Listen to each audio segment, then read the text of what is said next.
El president francès Emmanuel Macron podria caure en les properes hores. I és que, sincerament, les coses no pinten gens bé per a ell.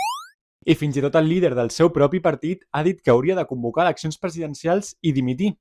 La situació política a França, siguem sincers, porta anys sent complicada, però és que la crisi encara es va agreujar més després de les eleccions europees de l'any passat, quan Macron va convocar unes eleccions legislatives anticipades. I és que durant aquest any i més que ha passat, França ja ha tingut fins a 3 primers ministres, i el més greu és el que ha passat amb aquest últim. Després que l'Assemblea Nacional fes fora a Bayrou, Macron va nominar a Sébastien Lecornu, del Partit dels Republicans, un partit de dreta. Lecornu va presentar el seu govern fa tot just 2 dies, i no va trigar ni 24 hores a dimitir. El seu propi partit, el Partit dels Republicans, es va mostrar decebut perquè aquesta proposta de govern no va portar al canvi que s'havia promès. Per tant, el partit va anunciar que a les properes hores tindria una reunió per decidir si recolzava aquest govern o si retirava el seu suport i, per tant, també retirava els seus ministres.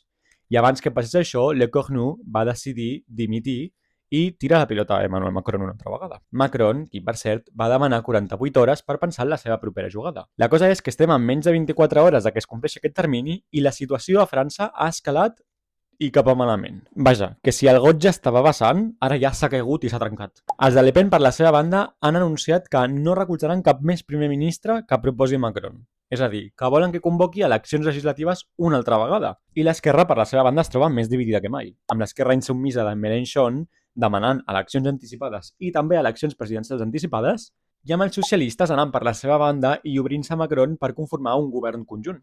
Però és que la cosa no es queda aquí, i és que els propis de Macron també estan tirant per la seva banda.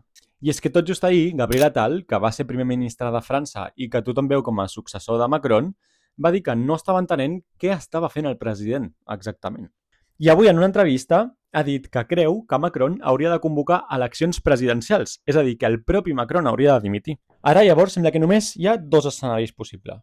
Una, que s'intenti arribar a un acord de govern amb totes les forces centristes des del Partit Socialista, passant pels de Macron i els republicans, amb totes les forces que, siguem sincers, perdrien suports si es convoquessin noves eleccions legislatives, arribant a un acord de mínims per poder governar i proposar uns nous pressupostos, que França necessita, perquè recordem que està passant per una crisi econòmica. O bé, també podria convocar eleccions legislatives. Ara bé, això només afavoriria a un grup, o a 2, si ens posem exquisits. D'una banda, el reagrupament nacional de Le Pen i Jordan Bardella, d'extrema dreta, i d'altra banda, la França insubmisa, de Mélenchon, d'extrema esquerra. I és que l'escenari polític a França està cada vegada més polaritzat. Sigui com sigui, continuarem atents per portar-te totes les novetats, tant de la política francesa com de l'europea. Així que no oblidis seguir-nos per estar al dia de totes les novetats.